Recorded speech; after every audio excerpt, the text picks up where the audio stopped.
Verónica Delgado, seguiré luchando, porque uno necesita que le respeten los derechos. El 11 de marzo de 2024 Verónica Delgado fue capturada por agentes de la Policía Nacional Civil, PNC, cuando ingresaron a su casa sin una orden judicial, y acusándola de vender droga y de cobrar extorsión.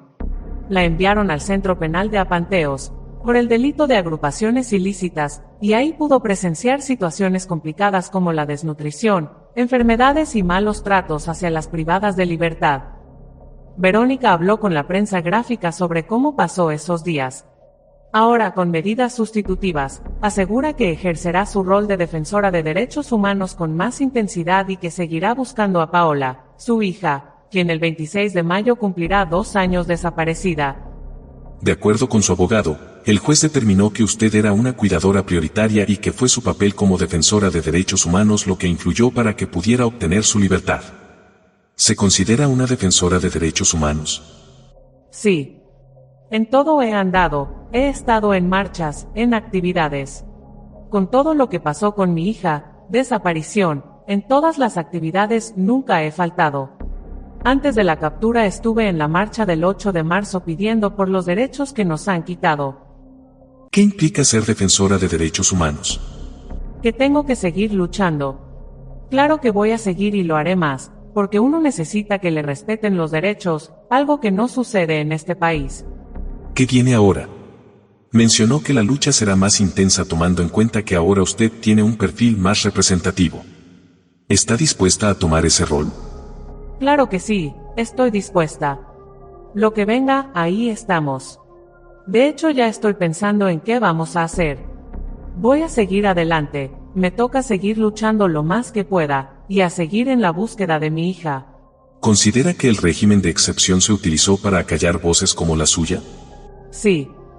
El régimen ha tocado tantas cosas, han agarrado mucha gente inocente, ahí, en centros penales, se miran muchas personas que no han hecho nada. Como en mi caso, donde no tenían orden de captura. Hasta se quedaron en la casa, registraron todo, no dejaban entrar ni a mi hija. Tenemos que seguir señalando este tipo de situaciones. El gobierno no quiere que nadie se dé cuenta de esto. Cuéntenos cómo se efectuó su captura. Estaba terminando de tender la ropa cuando por el otro lado del terreno, zona de atrás, se metió un policía y me dijo: aquí vengo porque me han dicho que aquí se vende droga, aquí hay marihuana. Me dijo que abriera la puerta de enfrente porque ahí estaban otros compañeros. Me regañó que por qué tenía con llave la puerta. Entraron a la casa e insistía en que vendía droga, que se la diera. ¿Llegaron con orden de captura? No tenían orden de captura, solo se metieron. Me quitaron el teléfono que tenía cargando y no me dejaron hablarle a nadie. Quería hablarle a mi abogada y no me lo dio, solo para que llamara a mi mamá para que fuera a traer a la bebé, porque si no se la iban a llevar a Lisna. Le dije a mi mamá que llegara, yo estaba nerviosa. Los policías le dijeron que me iban a llevar detenida porque les habían dicho que aquí vendían droga y extorsionaban. ¿Registraron la casa? Sí. Se metieron al cuarto de mi hija y le encontraron un dinero que ella tenía ahorrado, entonces comenzaron a decir que era dinero de extorsión. Mi hija es la que trabaja y quien mantiene la casa. Pero insistían en que se vendía droga y que así habíamos comprado los muebles, llegaron incluso a decir que mi hija era la que vendía. Le comenté que yo tenía a mi otra hija, Paola, desaparecida y le enseñé la foto. ¿Qué le dijeron? Bien pésimamente me dijo: ella ya está muerta, ¿para qué la busca? Le respondí si sabían dónde estaba mi hija, porque en casi 2 años no la he encontrado y no me han dado ninguna pista.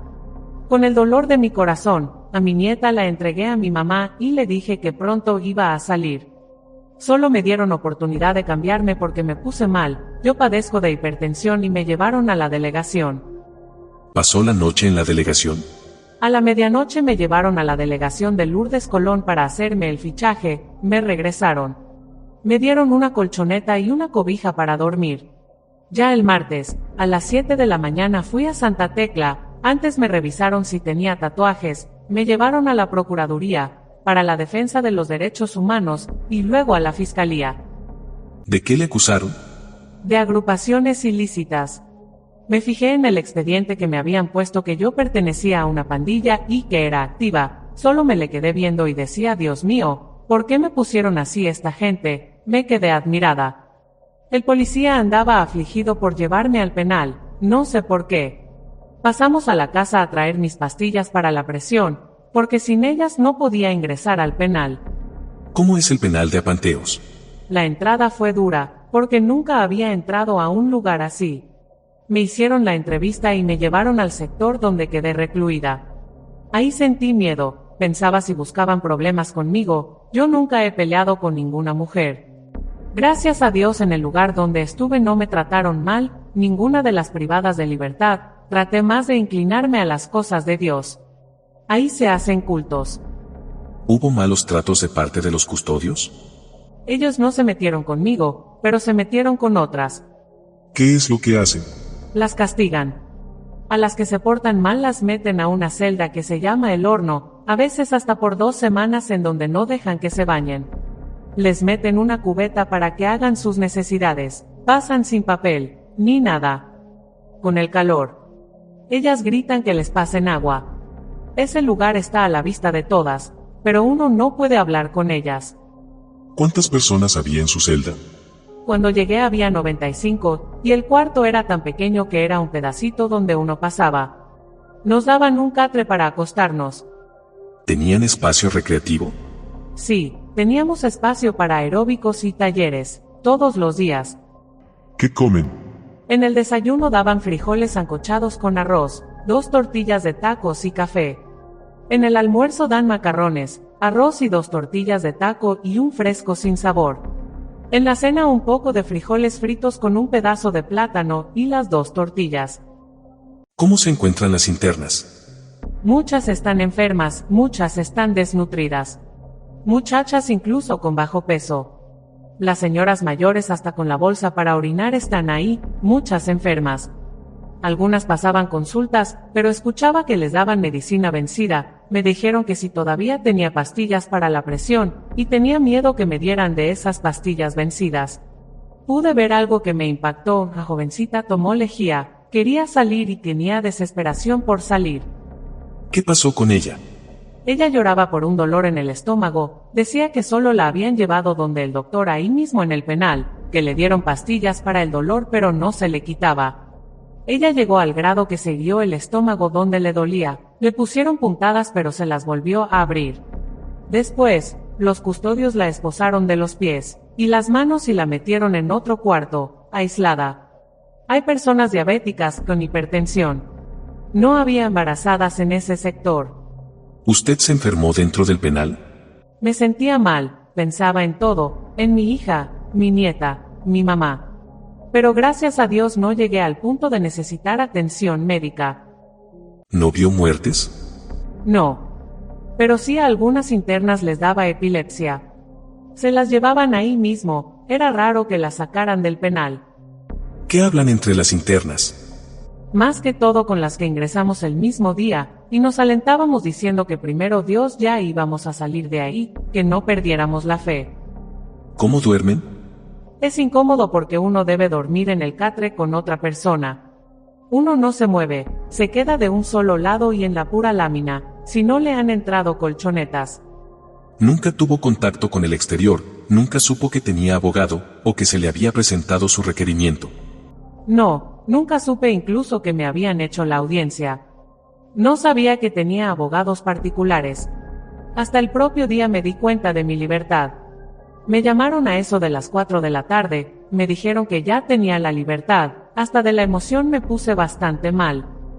Como no me acordaba de ningún número de teléfono. Afuera estaba un muchacho, a nadie le habían informado, ni a mi familia. Me llevaron en un microbús que era parte del centro penal, y me fue a dejar a la casa. Ese día iban entrando unas 30 personas al penal. En algún momento que estaba internada le mencionó a alguien que tenía a su hija desaparecida, que pertenecía a un grupo de búsqueda o catalogada como defensora de derechos humanos. Hasta el día que salí. ¿Cómo está su situación ahora que salió, su situación económica y familiar? Se ha visto afectada la salud de mi mamá, mi hija también, quien es la que trabaja y mantiene la casa. Hemos cambiado de domicilio, pero lo más importante es que estamos acá. ¿Cómo vio el apoyo de la gente del bloque de búsqueda, de la Asociación de Derechos Humanos de El Salvador y otros grupos que se identificaron con usted? Vi mucho el apoyo. Le agradezco a todas las organizaciones por estar pendiente de mí, se involucraron en eso. Ya al salir me buscaron, me apoyaron.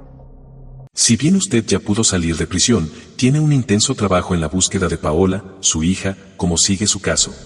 Hasta ahora las autoridades no dan ninguna noticia, y el 26 de mayo ella cumplirá 2 años desaparecida y hasta ahora no se sabe nada. ¿Cuál ha sido el trabajo de las autoridades? ¿Ha tenido algún acercamiento con la Fiscalía, Procuraduría, Policía? No. El año pasado, en junio, hicimos una pega de afiches frente a la Fiscalía, y ese día pude hablar con el fiscal que lleva el caso, pero no hay avances. En su momento las autoridades dijeron que se iba a suspender la búsqueda de personas desaparecidas porque se volcarían con el régimen de excepción. ¿Cómo recibieron estas palabras? Cayó duro porque son personas las que están desaparecidas. Nosotras las mamás las estamos buscando. Mi hija tendrá 2 años de que no se sabe nada. ¿Cómo fue la desaparición de Paola? Ella salió de la casa el 26 de mayo de 2022, iba para una consulta. Salió como a las 2:30 de la tarde y no llegó.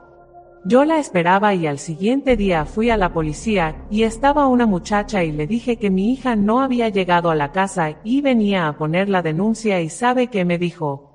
No señora, espérela en la casa, ella quizá con el novio se ha ido. La denuncia no la puse en Ciudad Arce, sino en Lourdes Colón, porque no hubo interés. ¿Qué hacía Paola? Estudiaba 9º grado. En ese entonces yo llevaba a la nieta, para el trabajo en todo lo que ella salía de estudiar.